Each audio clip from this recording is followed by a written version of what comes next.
Welcome to the must-have skills session on curation. My name is Caroline Soares, and I lead the content services team here at Degreed. I'd like to welcome you to today's session. I'm particularly excited. I think this is going to be a really fun panel, not only because all of you are here in terms of our partners, but we've got an amazing partner of learning leaders here who are really on the cutting edge of the future of learning and really one of the hottest skills out there, which is curation.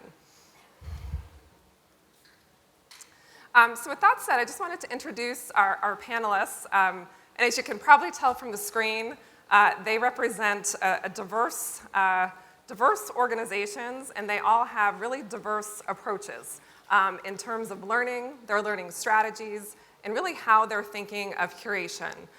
So in today's session, I think you're going to gain a lot of insights and a lot of proven practices and tips and tricks. I personally, I have to tell you, I've never had more fun preparing for a panel session as I have with these three people. They're funny, they're smart, and I think all of them have a real shared passion for lifelong learning. So it's been a pleasure to partner with them and work with them. In terms of introductions, I have Patrick Osborne, who is with Oppenheimer Funds. In addition to that, we've got Pam Prosser from Harley-Davidson Motor Company. And then finally, we've got, certainly not last, we've got Dr. Gina Richter from St. Charles Consulting Group. I'll be your guide during the journey today. We're going to listen in on their conversation. I'm going to be relatively quiet if I can. And it should be a really great conversation. So in terms of agenda, we're going to move pretty quick. It's going to be interactive, informal, so look forward to hearing your questions at the end of the session today. But the first thing we wanted to do was really talk about curation. And many of you in the room, you probably have your own definition, but I thought it would be good for all of us to think through what the heck is curation?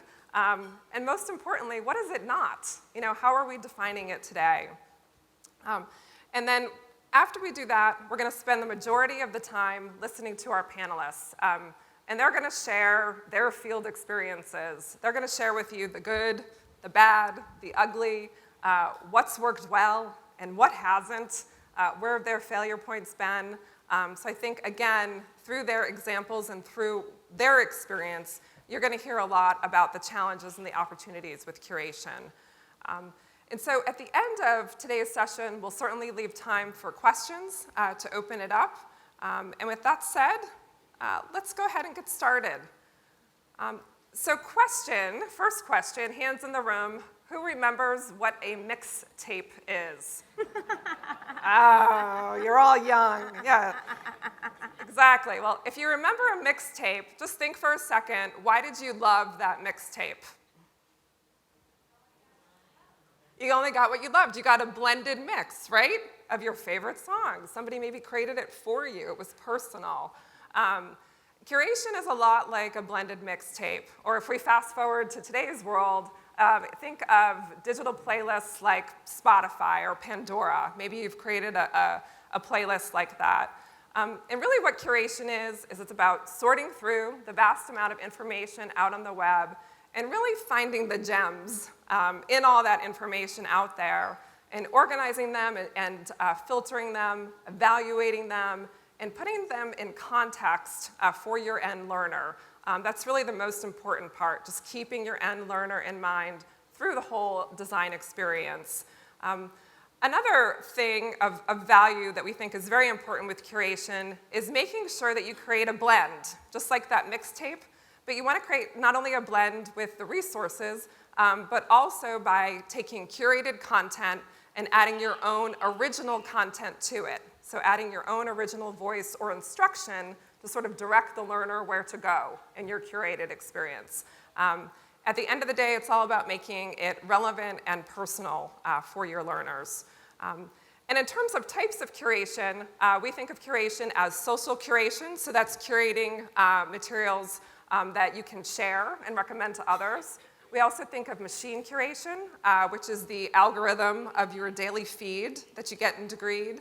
And then other types of curation are the self-directed curation, which any learner with an account on Degreed can essentially create their own pathway for their own professional development.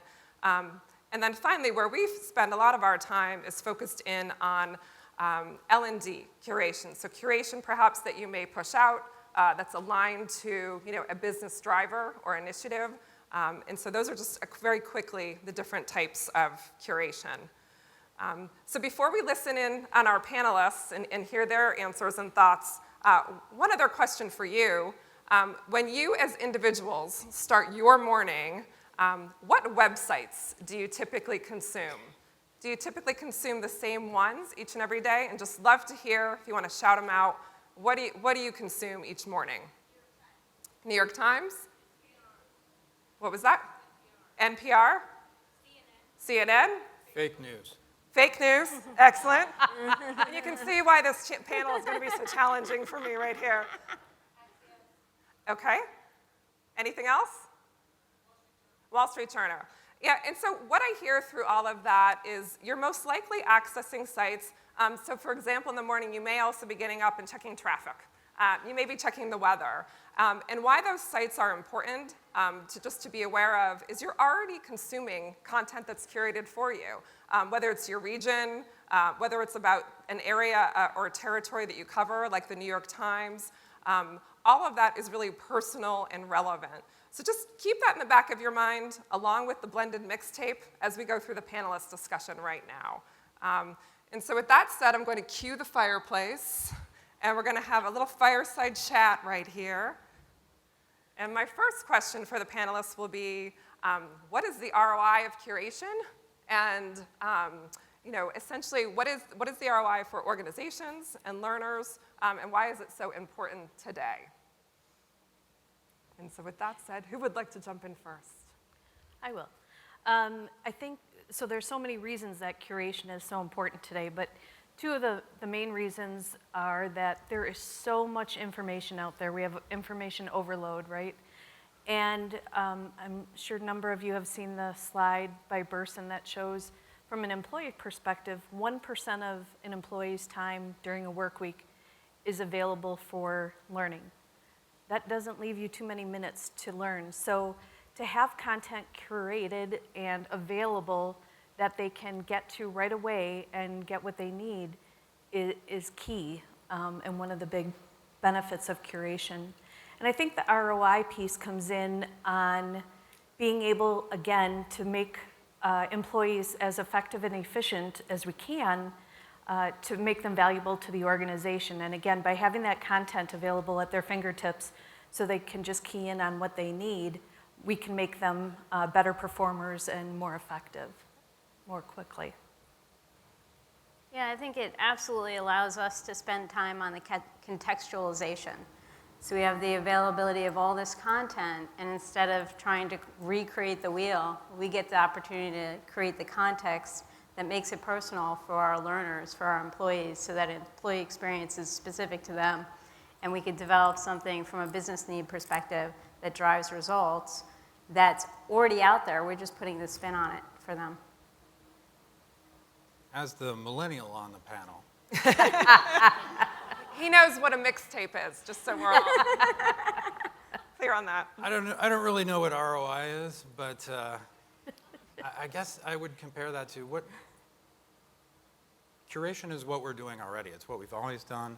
If you've been in the learning and development game for a long time, it's unless you have the entire universe of content available to your learners, you've already been curating. So you're curating using some new tools and using some new processes and some new thinking, to meet up with technology. But it's akin to asking what's the ROI of gravity. It's not really optional. So I think it's what's happening now, and the ROI is you get to keep being gainfully employed at your organization and providing value to your learners, who are literally deluged with learning from thousands of different sources. If you can whittle that down for them, that's a real value, because then they have to spend less time hunting and fishing for things. And the other thing that's interesting, and I just saw this on Tuesday as I was out on YouTube looking at cat videos, as one does. And the advertisement that came up before one of the videos was for something called Master Class. Have you seen this? So one person? It is online learning from masters of different, kind of spheres of excellence, offering training classes for $90. So I can learn comedy from Steve Martin, or I can learn filmmaking from Martin Scorsese. That's awesome. And that's coming to everybody right now. So we get the ability through curation to take advantage of the best of what's available. You don't have to learn, about starting up a new company from Patrick. You can learn about starting a new company from Mark Zuckerberg, or the artificial intelligence of Steve Jobs that they've resurrected. And these things are going to be right around the corner for us, and it's a huge benefit for people to be able to take advantage of those.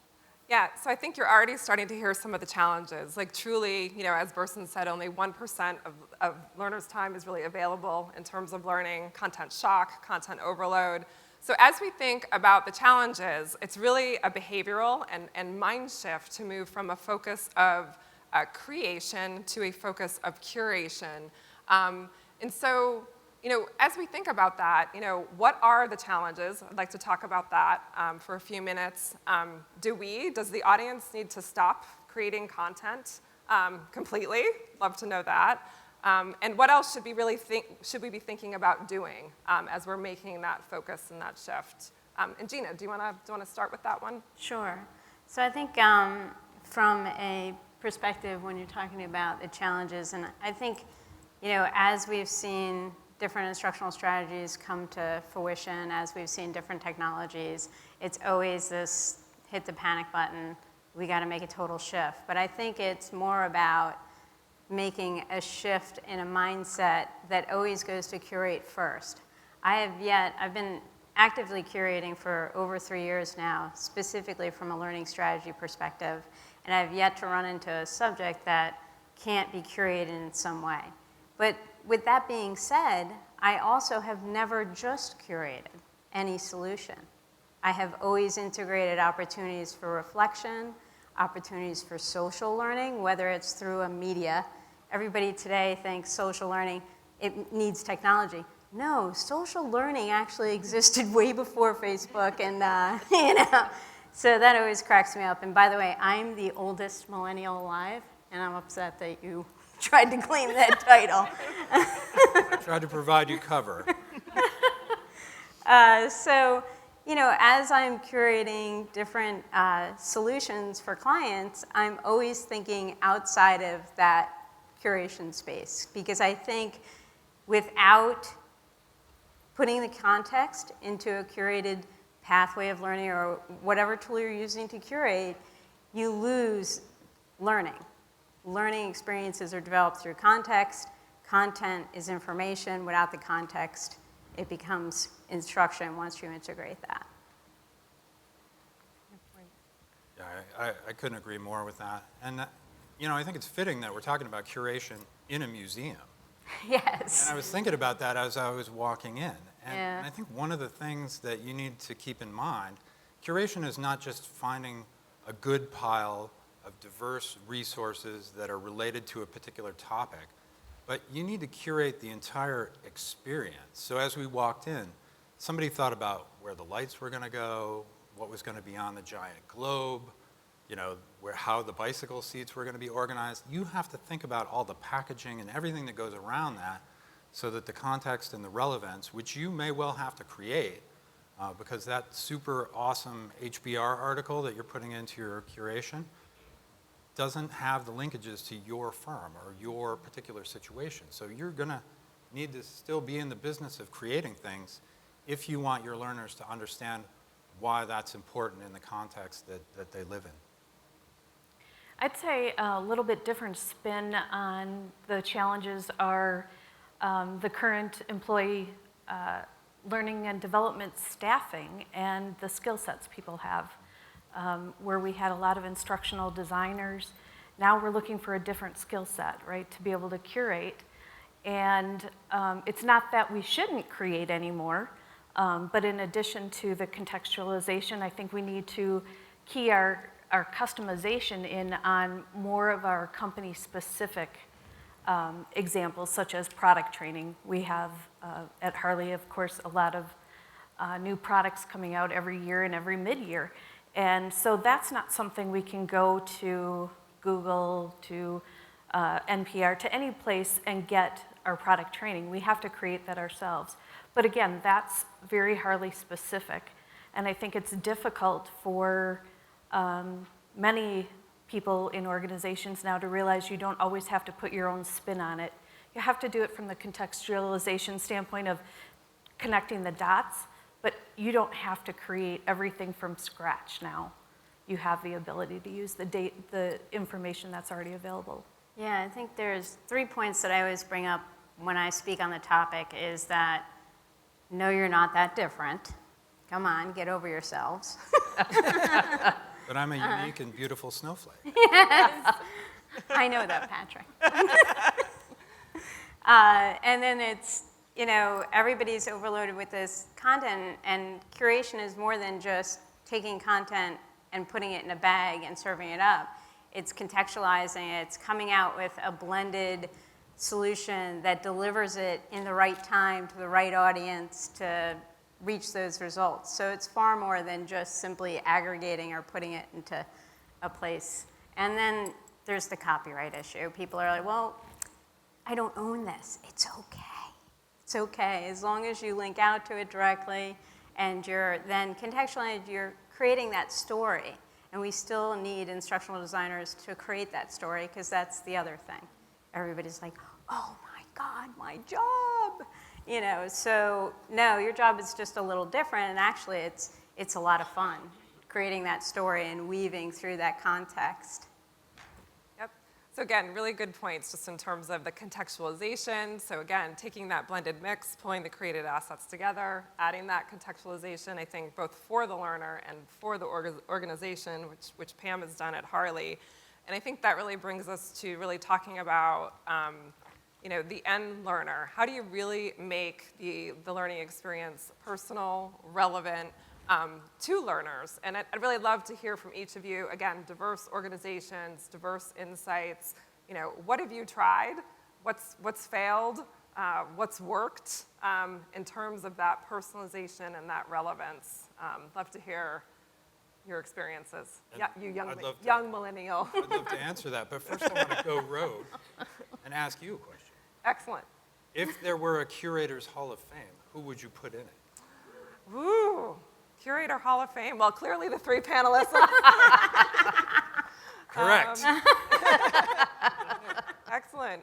Well, I think, again, the analogy, at least for me, has often been the museum curators. You know, think about like the Smithsonian. Think about like the MFA or the great museums we have in the world. I mean, they are, again, picking the gems, figuring out, I think, how to create not only a curated collection, but something that's entertaining, maybe has some gaming elements to it, and is honestly fun. Learning, if we remember, you know, kindergarten, it should be fun. That's where the fun stops, unfortunately, for most organizations. Exactly. And we need to start to focus back in on infusing some of the fun back into it. Oh, I agree completely. On my list would be along the mixtape lines. I was driving back from Ouray, Colorado, which is just like 8 hours of just nothing. It's flat. There's nothing, no radio stations you can get except for whatever's local. And Casey Kasem was on, who, for those of you who aren't old enough to remember, Anybody? had a show every week. It was American Top 40, and he would you know, kind of go through the top hits of the day. And he's, I believe, long gone, so I'm not sure where that radio station was coming from exactly. Now that I think about it, it's kind of creepy more than instructive. But it was interesting, and I listened to it, even though they were doing hits from decades past.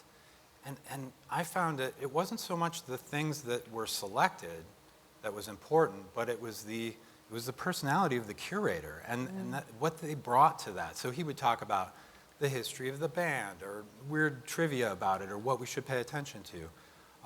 Robert Osborne, no relation, does the same thing on Turner Classic Movies. He's also gone, unfortunately.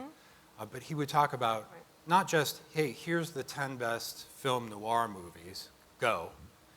They would have guests on and talk about, here's why these are the ones I selected, and what I want you to pay attention to, and how I think if you observe this within this movie, you can see what the director was thinking around that, or the evolution. And I think we as curators put 90% of our focus on what are we going to put in the bag, and only 10% of our focus on what we're going to put around it. And I think we should maybe think about flipping that around, because what goes in the bag, in my estimation, within 24 to 36 months, all that will be handled algorithmically. This whole picking different things and organizing them, computer's going to do that. So if that can all be done by computer, what then is your role? I mean, that used to be what we did. And I think it's bringing this context and relevance to it in a personal way. So I see pathways all the time with, you know, the footprints of the curator are nowhere to be found. And I think that's something that we need to change. So you become a brand within your organization. Or like, this isn't just 10 leadership things. This is Patrick's 10 best leadership articles. Great point. Great point. Pam, what are your thoughts? I think that some of the things that we can do from a personalization standpoint is try to get to some of our senior leaders who people can relate to and want to learn from, and get them to contribute. And then it seems more organizationally based, and yet can pull information from all different sources. And then I think from a relevancy standpoint, again, they are able to do that, certainly. But we also need to keep it in kind of micro bursts rather than I tend to want to put everything in that bag, and because there's so much good information and people don't have time for that. So some of the things that I almost always require from a curation perspective, if I'm developing learning experiences, is that we tell a story. So we actually weave something together, and it's connected, and it has that context. I almost always utilize quotes from the CEO or leadership to ensure that they understand why it's important for the organization as well as themselves. I almost always have an introduction that talks about why it's important first. I mean, all the basics of instructional design integrated into curation. Often we also do testimonials. What did a learner find exciting about this pathway? You can do a video testimonial. Anybody can do that with a smartphone. You integrate it into the pathway and find out what Susie found so stunningly awesome about this pathway. And you can also do some things on the end of the pathway, recommending that individuals go to social learning sites to broaden their perspective, continue to learn on the subject, meet other individuals that have learned, and sometimes that's in media, and sometimes that's bringing it back to the team. The final piece that we always do is opportunities for reflection.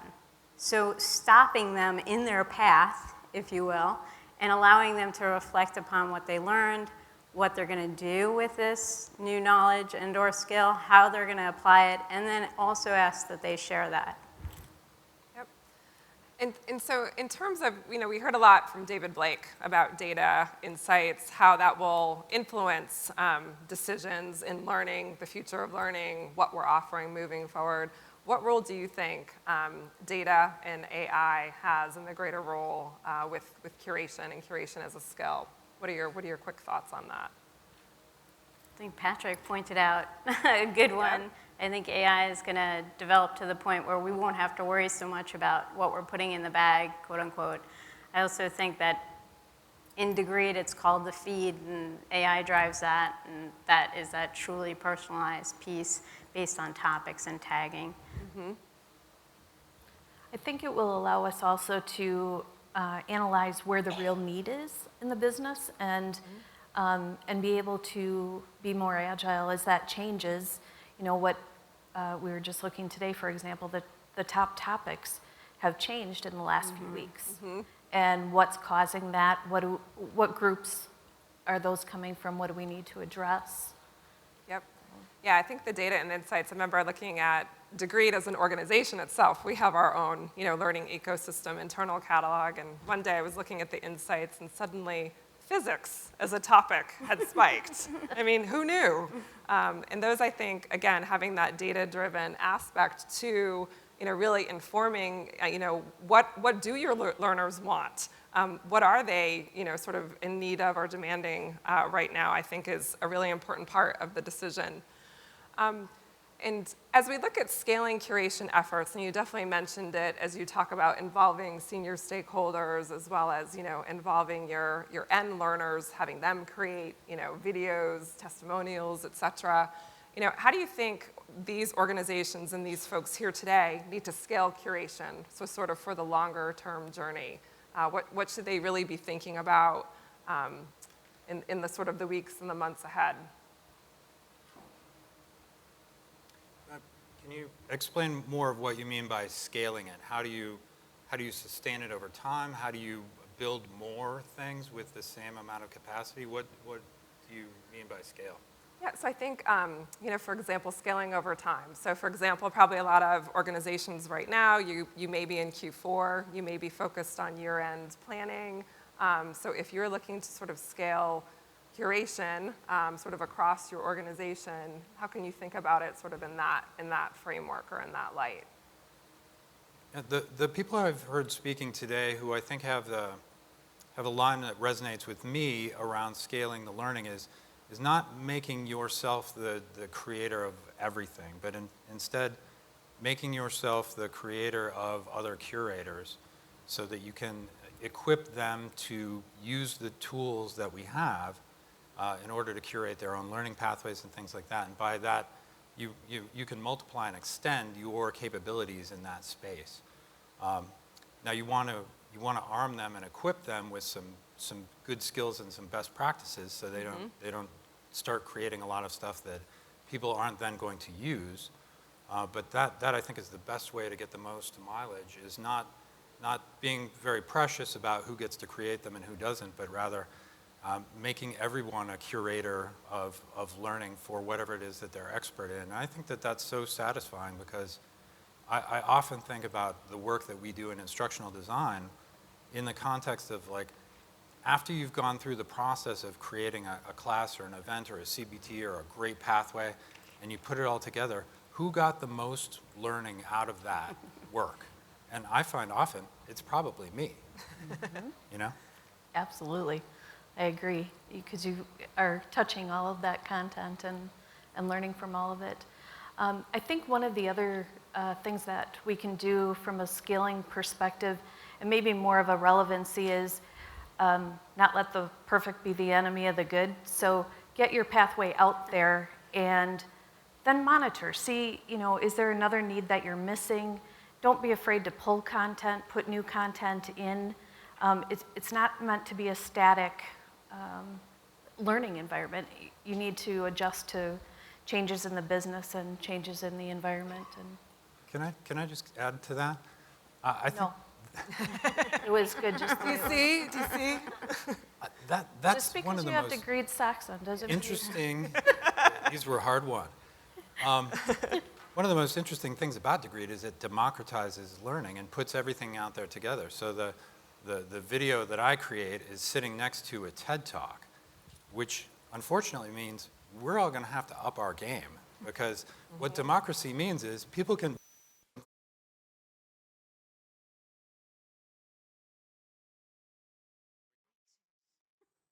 vote for something. Just that wanted was to make sure you never were all awake. intended. That did it. And one of the things that we're seeing in my organization is certain content is getting attention, is getting completions, is getting enrollments, is getting recommended, and other content isn't. And some of that other content is stuff that we've created and put a lot of love into. And the reason why, it's easy to go to well, we just need to communicate more, we need to market this better. But I suspect, and I will say this here and nowhere else, so don't repeat it, that sometimes it's because the things we've created, not you, me, I mean, are boring or are not as good as what can be got elsewhere.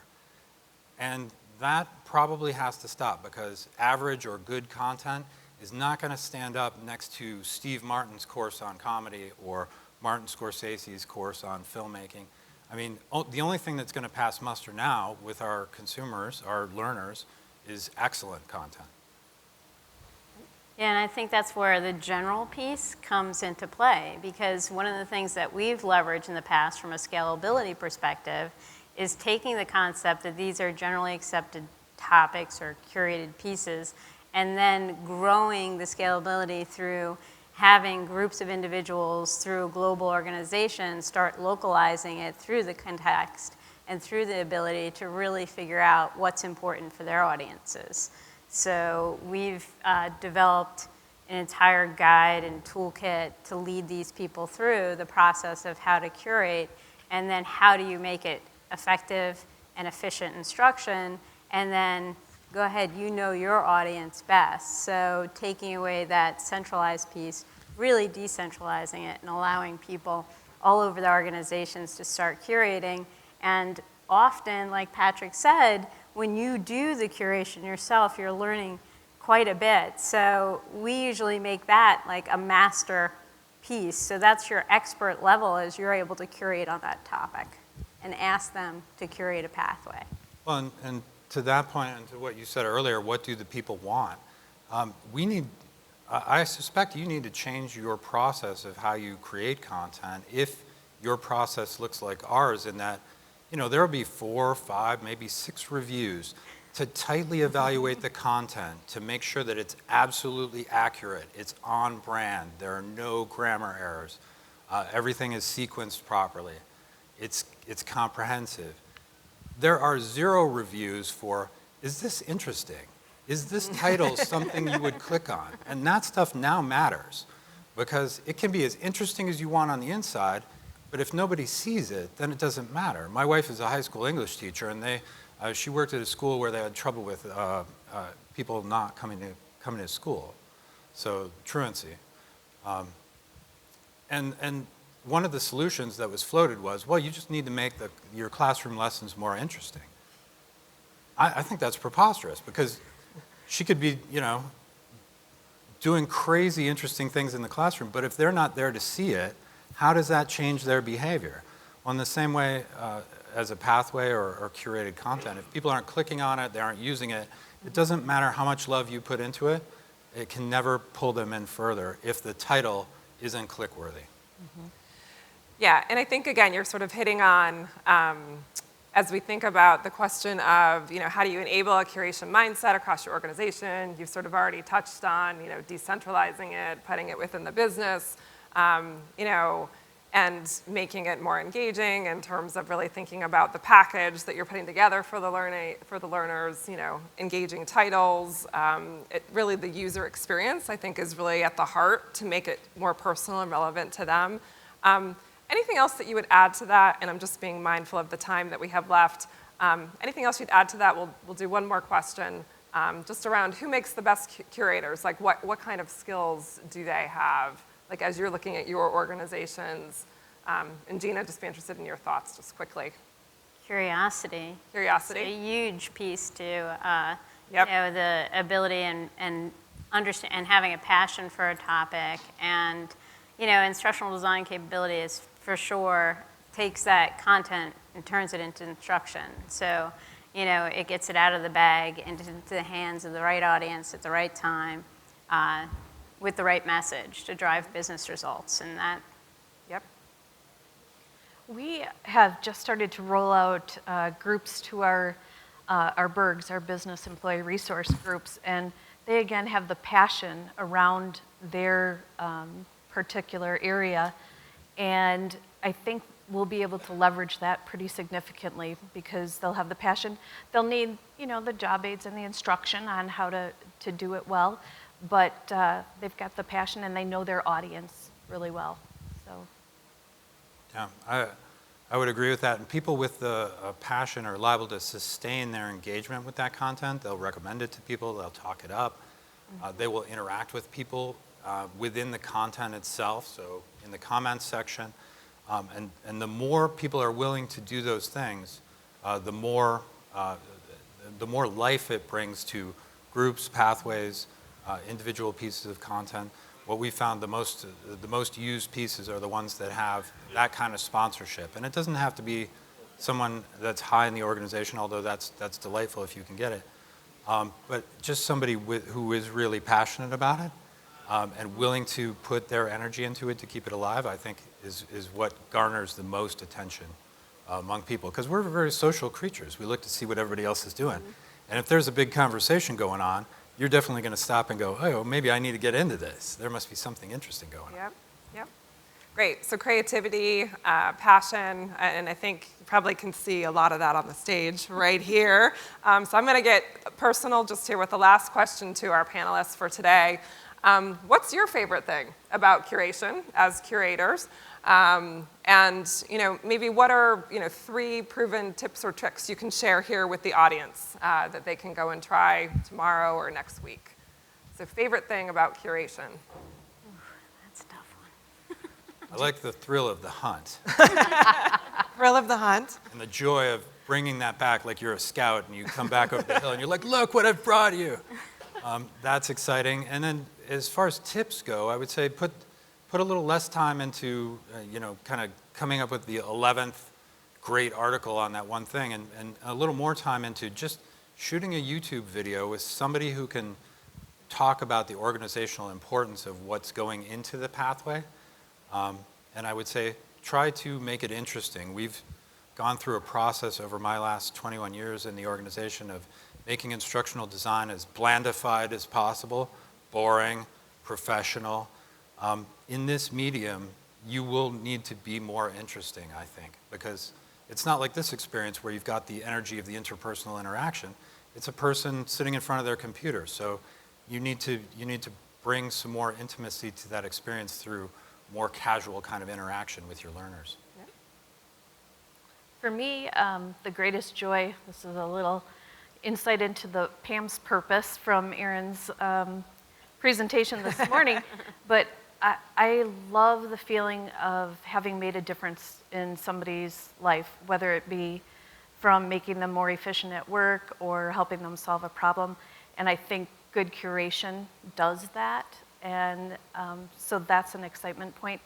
As far as some tips and tricks, I'd say some of the things that we're starting to do is involve the learning in employees' development plans.